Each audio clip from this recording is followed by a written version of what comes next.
maulidin balarabe barka da sauka mukammali, ni sha'irinka ne yarda da ni ya mubattali, mun samu natsuwa tunda muna son ka adali, ya zo mukamatun zo ya Rasulallah.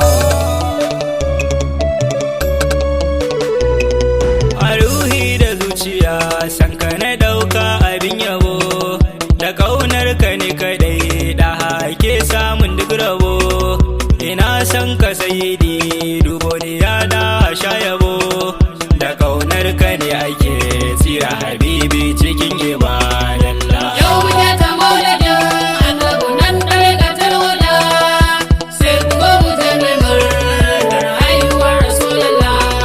Mai nema gare ka ne tabbas ya kara arziki, kana yi wa mai akwai har babu kai ke da mallaki, taskar ubangiji komai ana yi daki domin da haza amin komai ina bi gurin Allah. Yau muke ta maulidin annabi nan dare ga tarwada, sai ku go mu je mai murnar haihuwar Rasulullah.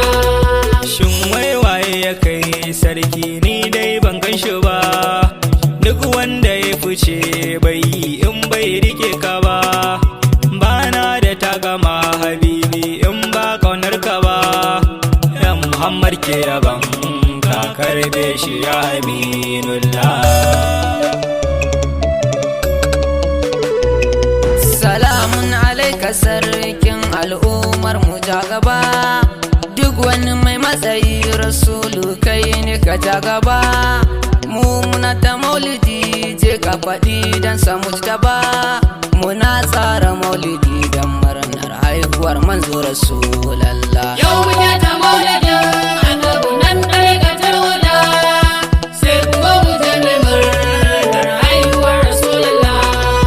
Duk wanda baya san mauludin habibi Muhammadu, ya rabu kashi tan nesa da mu dan mujahidi, ya je shi ya sha wuya don baya kaunarsa Ahmadi Idris ne ya yi baiti don mauludin Habibullah. Yau muke ta maulidin annabi nan dare ga tarwada, sai ku go mu je mai murnar haihuwar Rasulullah.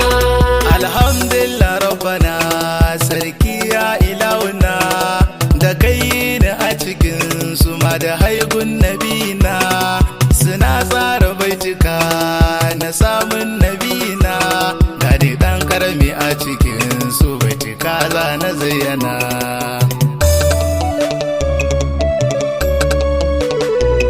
Duniya ta yi murnar saukar daga Amina, ya sauko da tsafta ba datti duka a ko'ina, sai da Amina ta yi murna da samun rasulina, da saukarsa dukkanin tsafta ta mamaye ko'ina.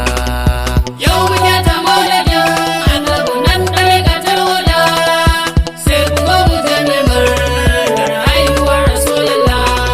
Muhammadu hairul halli shugaba gunguren shawa, Muhammadu hairul halli gatan ansarawa, Muhammadu hairul halli gwanina mai kyan tsayuwa, kullum muradina ne in ganka sayyidi Rasulullah. Yau muke ta